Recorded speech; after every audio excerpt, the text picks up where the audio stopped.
প্রকৃতির কাছে থাকতে ভালোই লাগে। না যাই, রান্নাঘরে যাই, দেখি কি রান্না করা যায় আজ।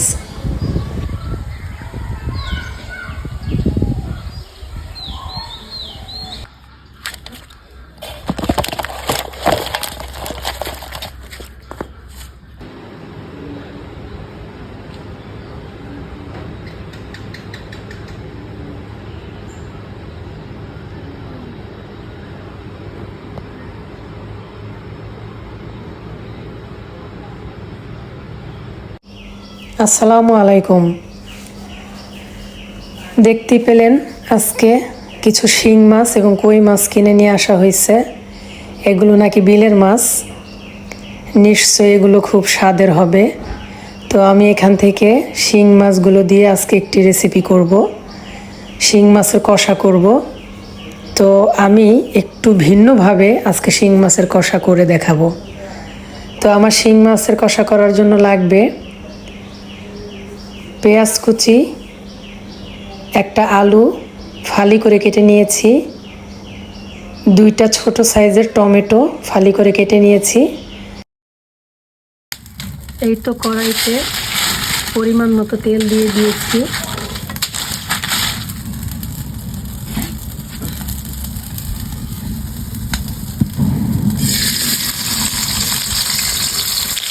তেল গরম হয়ে গেলে আমি দিয়ে দিচ্ছি পেঁয়াজ কুচি। তো পেঁয়াজগুলো লাল লাল করে ভেজে নেওয়া হয়েছে। এখন আমি দিয়ে দিচ্ছি পেঁয়াজ বাটা, রসুন বাটা আর আদা বাটা।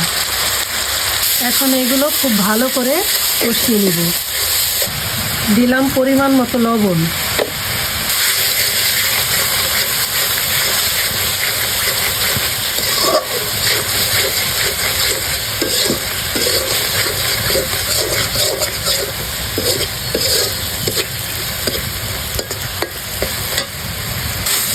মশলা কষানো হয়ে গিয়েছে, এবার সামান্য পানি দিয়ে দিব।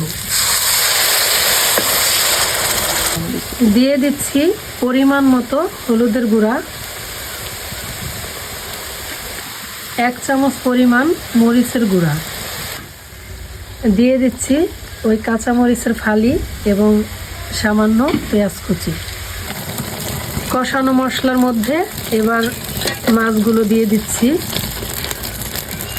এবং সেই সাথে আলুগুলো দিয়ে দিব। এবার এগুলোকে খুব ভালো করে কষিয়ে নিতে হবে। মাছ কষানো শেষ। এখন আমি আরেকটু পানি দিয়ে দিব।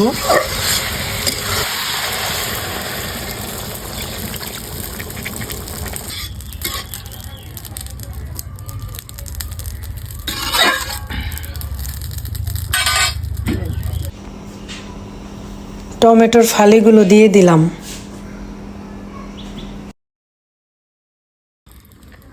দিচ্ছি 1 চামচ জিরার গুঁড়া,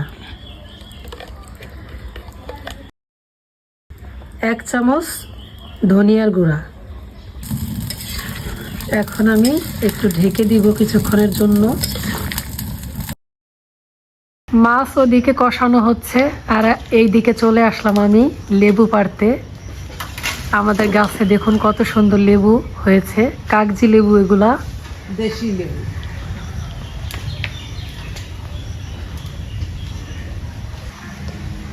এই দেখুন, আমি এখন এর মধ্যে একটা লেবুর রস চিপে দিয়ে দিলাম। এই লেবুর রস যে কোনো মাছের মধ্যেই যদি দেয়া যায় তাহলে কিন্তু মাছের স্বাদটা একেবারে অন্যরকম হয়ে যায়। তাছাড়া মাছে যদি কোনো গন্ধ থাকে সেটাও কিন্তু দূর হয়ে যায়। ছোট বড় সকলেই তখন খেতে খুব পছন্দ করে।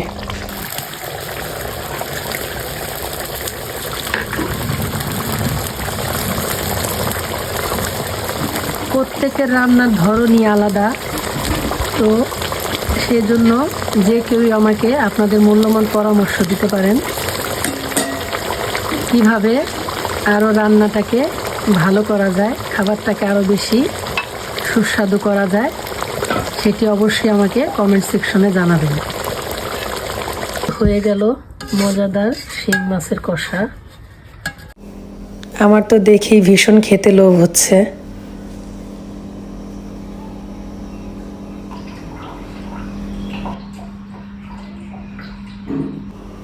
আশা করি ভিডিওটি আপনাদের অনেক ভালো লেগেছে। ভালো লাগলে অবশ্যই লাইক, কমেন্ট, শেয়ার করবেন এবং আমার চ্যানেলটিকে সাবস্ক্রাইব করে দিবেন। তো সবাই ভালো থাকবেন। আসসালামু আলাইকুম।